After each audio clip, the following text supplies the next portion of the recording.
Hello everyone, myself Pratima Singh, student of BA third semester, RKG Educational College, Omek City, Lucknow. Today I am going to discuss about reproduction in plants.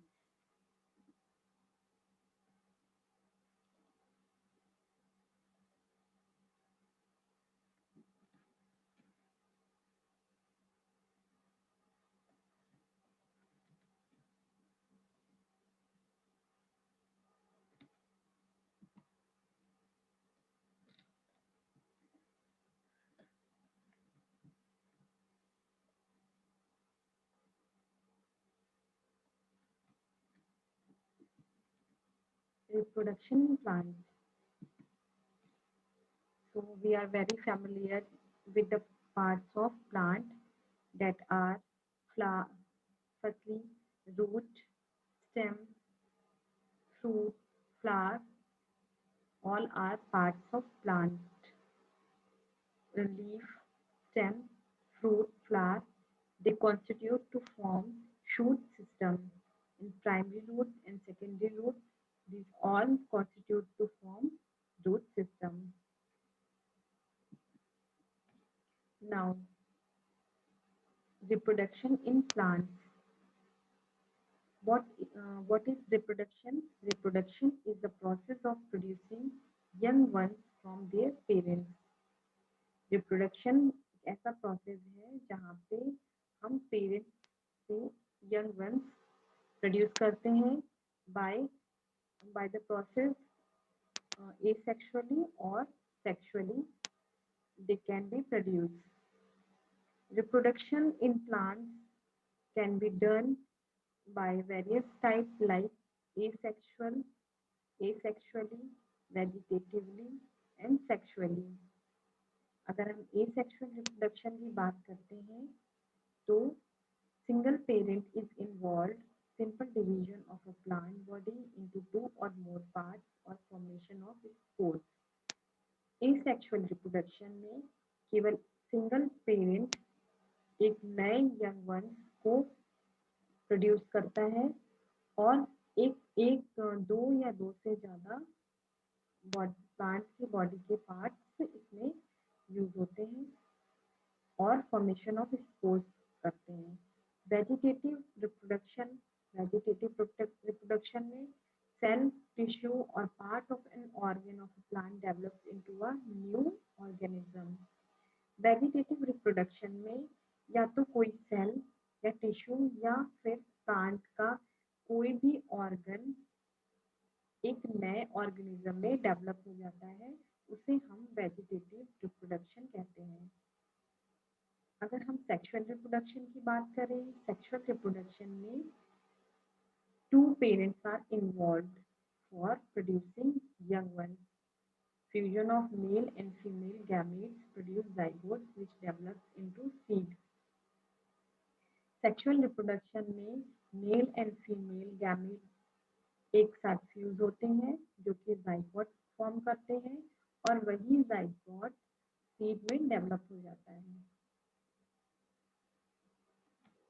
So, asexual reproduction में single parent can produce a new young ones, while in vegetative reproduction, a cell, tissue or part of organ of plant is needed for developing new organism.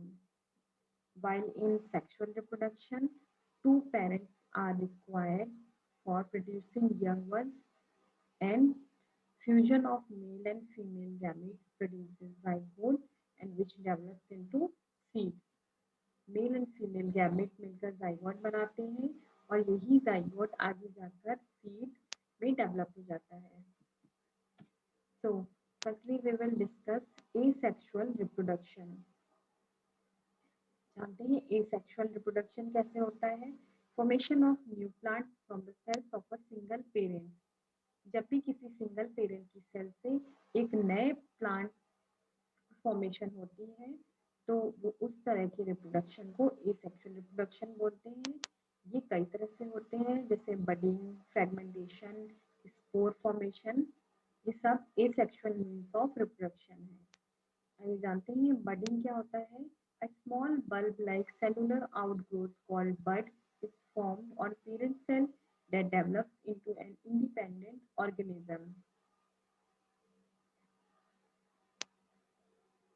Budding में एक parent cell में एक bulb like cellular outgrowth form होती है जिसको कि हम बड बोलते हैं और यही बड आगे जाके एक इंडिपेंडेंट ऑर्गेनिज्म के रूप में डेवलप हो जाती है जैसे कि हम यीस्ट में देखते हैं. Now fragmentation. फ्रेगमेंटेशन में क्या होता है? The adult organism breaks up into two or more pieces called fragments.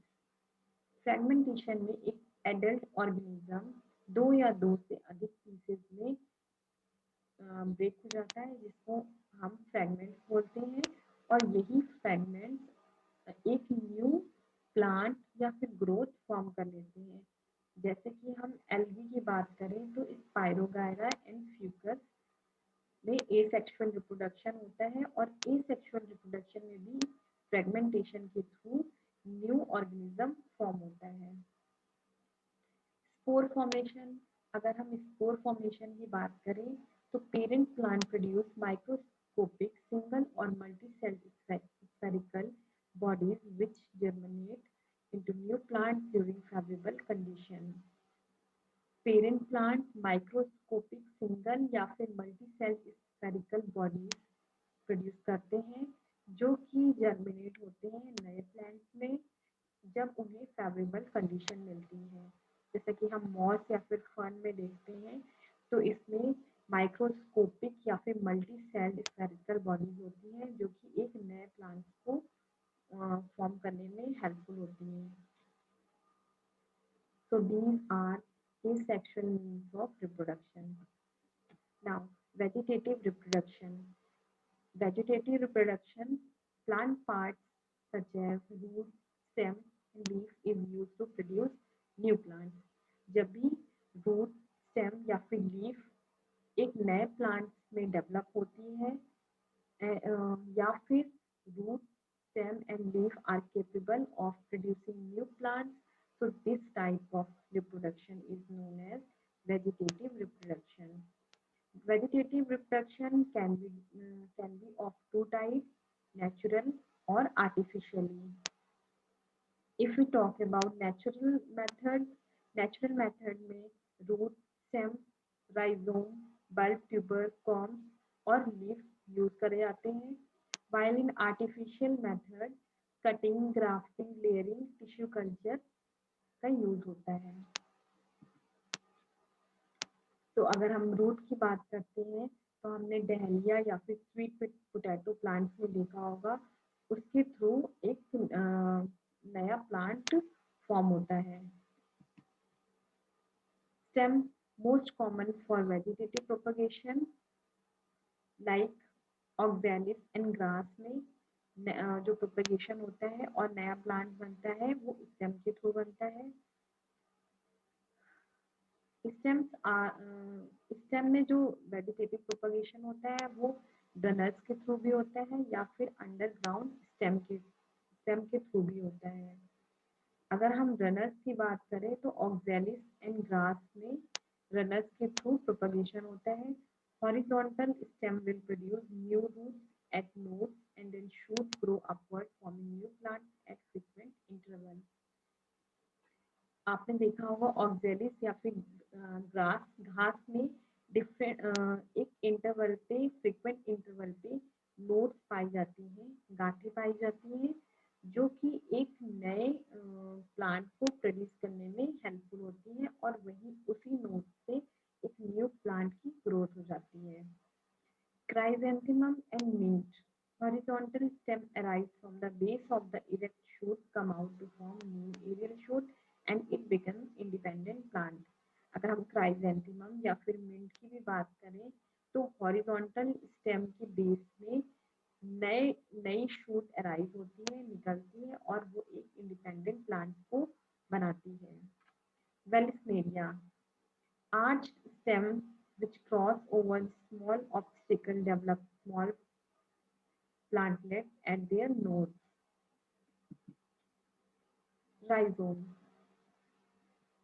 अगर हम अंडरग्राउंड स्टेम की बात करें तो अंडरग्राउंड स्टेम में जो वेजिटेटिव प्रोपगेशन होता है वो राइजोम जैसे कि जिंजर, टर्मरिक या फिर बनाना, अदरक और हल्दी या फिर बनाना में राइजोम की मदद से नया प्लांट डेवलप होता है।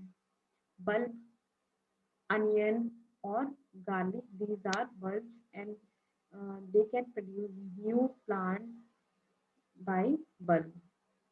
Tubers, usually we have seen uh, in potato that eyes like growth on the outer surface of potato that are called buds, and they can produce a new plant.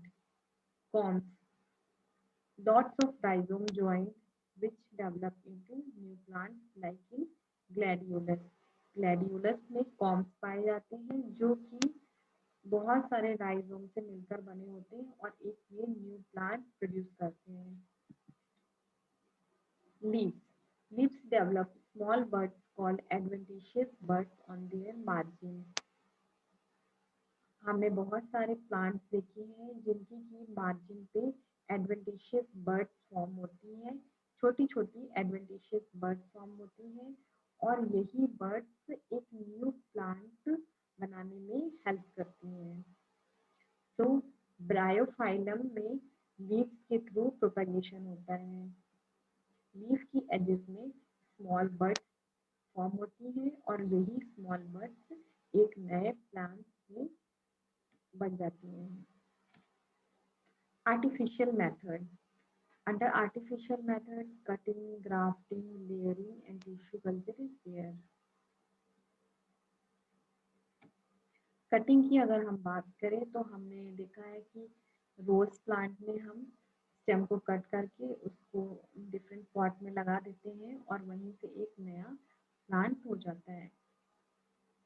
Grafting में हम एक root stock लेते हैं और एक sign लेते हैं और उस रूट स्टॉक पे उस साइन पार्ट को हम ग्राफ्ट कर देते हैं और एक नया प्लांट वहाँ से डेवलप हो जाता है।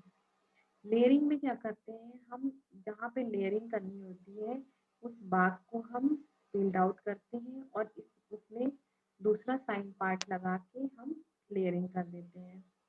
टिश्यू कल्चर में टिश्यू सैंपल लेते हैं और उसको पेरेंट प्लांट से स्क्रैप करते हैं, फिर हम उसको अगार ग्रोथ में प्लेस करके उसको एक मीडियम प्रोवाइड करते हैं। उसके बाद ये जो सैंपल होता है वो नए प्लांटलेट्स में डेवलप हो जाता है। इस तरह से हम आर्टिफिशियली प्रोपगेशन कर सकते हैं। Now the second method of reproduction is sexual reproduction. Sexual reproduction is the formation of new plants through the fusion of male and female gametes. Male and female gamete के fusion से जो नया plant बनता है इस process को हम sexual reproduction बोलते हैं। Carried out by flowering plant. Sexual reproduction mainly flowering plants में होता है। Flowers are the reproductive organs of the plant. Plant के रिप्रोडक्टिव ऑर्गन फ्लावर्स होते हैं।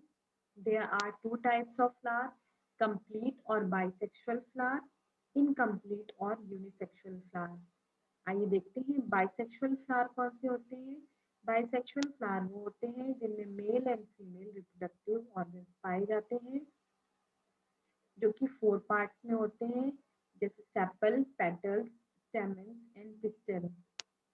बाइसेक्सुअल फ्लावर के एग्जाम्पल हिबिस्कस या फिर सिट्रस फ्लावर है। यूनिसेक्सुअल या incomplete flower contains either male or female reproductive cells.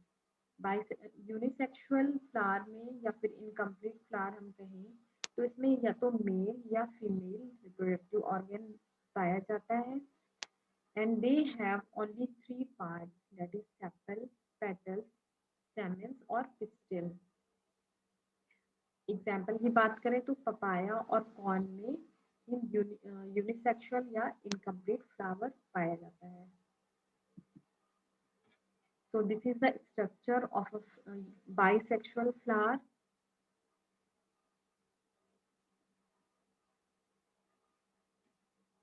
And the parts of flower, that is androecium and gynoecium. The part of gynoecium are stigma, style, and ovary, and in ovary there are ovules into it. Androecium androecium में pollen grains, anther and filament पाए जाते हैं. These all are called androecium या male reproductive organ of a flower, and gynoecium is called female reproductive organ of a flower. So this is a flow chart. A mature plant flowers pollinate, and after pollination fertilization occurs, and after fertilization a fruit develops. Fruit will develop into seed, and seed will develop into new plant. So this is the cycle. Pollination. Now, transfer of pollen grains from anther to the stigma of a flower is known as pollination. Pollination एक ऐसा process है जिसमें कि anthers के there is transfer of pollen grains from anther to the stigma of a flower. जब anther के pollen grains जो होते हैं वो स्टिग्मा तक ट्रांसफर हो जाते हैं, तो उस प्रोसेस को हम पॉलिनेशन नाम से जानते हैं. It is the first step in the process of seed formation, और पॉलिनेशन ही पहला स्टेप होता है सीड फॉर्मेशन के लिए. पॉलिनेशन दो तरह से होता है, self pollination and cross pollination. Self pollination की बात करें हम तो pollen grains are transferred from anther to the stigma of a same flower. जब एक ही फ्लावर के pollen grains जो होते हैं वो स्टिग्मा तक ट्रांसफर होते हैं तो उसे हम सेल्फ पॉलिनेशन कहते हैं. क्रॉस पॉलिनेशन में क्या होता है, pollen grains from anther of one flower to the stigma of another flower of same kind या different plant. जब क्रॉस पॉलिनेशन में एक फ्लावर के पॉलन ग्रेन्स दूसरे फ्लावर के स्टिग्मा तक ट्रांसफर होते हैं, या तो सेम प्लांट में या फिर डिफरेंट प्लांट में, तो इस तरह के पॉलिनेशन को हम क्रॉस पॉलिनेशन नाम से जानते हैं. So in this picture self pollination occurs in a same flower from pollen grains of anther to the stigma of a same flower, and cross pollination occurs from from pollen grains of anther of a one flower to the stigma of other flower. So in this way cross pollination occurs from one flower to another flower. Now agents are pollination. What are the agents of pollination? So firstly, insect pollination. सबसे पहले जानते हैं insect pollination कैसे होता है.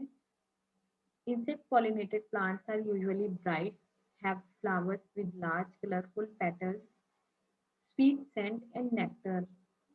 जो insect pollinated plants होते हैं वो बहुत ही ब्राइट कलर के होते हैं और लार्ज कलरफुल पेटल्स होती हैं उनकी, और उसमें स्वीट और सेंटेड नेक्टर होता है. द पॉलिन्स आर स्टिकी और हाई हैव स्पाइक्स. इनके पॉलन ग्रेन्स स्टिकी नेचर के होते हैं या फिर उनमें स्पाइक्स होती है. The stigma is firm inside the flower with a sticky surface. So in this way pollination occur by insect, or it is carried out by insect. Now second agent is wind pollination. Wind pollinated flowers are usually dull. जो wind pollinated flowers होते हैं वो usually dull होते हैं. They lack attractiveness, nectar and order. हमने पढ़ा insect pollinated insect उन्हीं flowers में आएंगे जो कि काफी अट्रैक्टिव ब्राइट कलर के और लार्ज पेटल होंगे और जिनमें नेक्टर स्वीट और सेंटेड होगा. लेकिन विंड पॉलिनेटेड फ्लावर्स वो होंगे जो डल और दे लैक अट्रैक्टिवनेस, नेक्टर और order. The pollens are very light and smooth. और विंड पॉलिनेटेड फ्लावर्स के जो पॉलेंस होते हैं वो काफी लाइट और स्मूथ होते हैं. The stigma are hang out of the flower and is usually feathery in order to catch the pollen. और इन फ्लावर्स के जो स्टिग्मा होते हैं वो यूजुअली feathery नेचर के होते हैं ताकि वो pollen grains को इजीली कैच कर सके. Water pollution. Pollen grains are covered by waxy layer and the stigma is sticky. अगर हम वाटर पोल्यूशन की बात करें तो वाटर पोल्यूशन पॉलिनेटेड फ्लावर्स में पॉलन ग्रेन्स एक वैक्सी लेयर से कवर होते हैं और उनका स्टिग्मा स्टिकी नेचर का होता है. So these are the agents of cross pollination. Now fertilization. The process of fusion of male and female gamete is called fertilization. जब भी मेल और फीमेल गैमेट फ्यूज होते हैं तो उस प्रोसेस को हम फर्टिलाइजेशन कहते हैं. After successful pollination the stigma secrets nutrients. जब पॉलिनेशन हो जाता है तो उसके बाद जो स्टिग्मा होता है वो न्यूट्रिएंट सीक्रेट करता है. pollen grains absorb these and start growing in the form of a thin tube called pollen tube until it reaches the ovule inside the ovary. और जब स्टिग्मा न्यूट्रिएंट सीक्रेट करता है तो पॉलन ग्रेन्स उसे उस nutrients को absorb करके धीरे धीरे ग्रो करने लगते हैं और एक ट्यूब लाइक स्ट्रक्चर फॉर्म करते हैं which is thin in nature and is called pollen tube.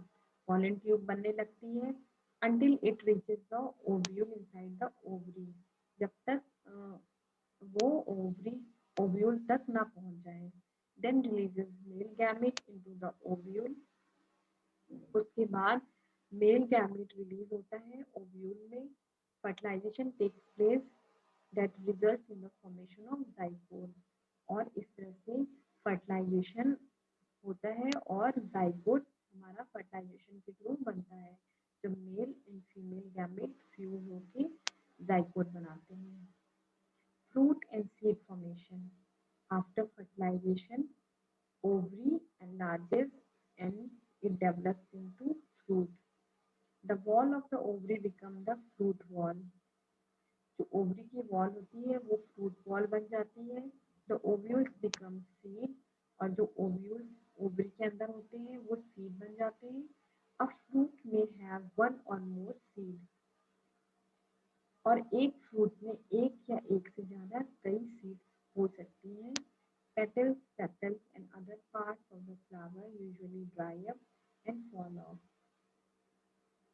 जो फ्लावर्स होता है और बाद में वो फ्लावर डेवलप होके फ्रूट बनता है तो वो धीरे धीरे ड्राई अप हो जाता है और ड्राई अप होने के बाद वो फॉल ऑफ हो जाता है और फ्रूट फॉर्म कर लेता है. So the fruit is the seed-bearing part or the ripened ovary of the flowering plant. अगर हम fruit की बात करें तो fruit is the ripened ovary of flowering plant and the seed is the ripened ovule which contains an embryo and is covered by protective coat. और अगर हम seed की बात करें तो सीड एक राइपेंड ओव्यूल होता है जिसके अंदर एम्ब्रियो होता है और वो एक प्रोटेक्टिव कोट से कवर होता है. The process by which the embryo in the seed becomes active and begins to grow into a new plant is called germination. Germination process में एम्ब्रियो जो होता है सीड में वो एक्टिव हो जाता है और वो ग्रो करना स्टार्ट हो जाता है और एक नया प्लांट बनाने लगता है. Seed dispersal. The process by which seeds or fruits are scattered is called dispersal. Seed dispersal is the process in which seeds or fruits are scattered by different agents like dispersal takes place by several mechanisms by explosion. जब भी जो seed होती है वो फट जाती है और फट के डिस्पर्स हो जाती है, जैसे कि हम पी प्लांट्स मटर में देखते हैं या फिर कैस्टर में या बाल्सम में देखते हैं। डिस्पर्जल बाय विंड, विंड से जो डिस्पर्जन होता है जैसे डेंडेलियन में या फिर ड्रमस्टिक सीजन में या मैपल में हम देखते हैं। वाटर में जो डिस्पर्जन होता है वो कोकोनट में हम देखते हैं। Dispersal by animals, plants having fleshy food. So this is dispersal which is carried out by different agents. So this was all about uh, reproduction in plants. Thank you so much.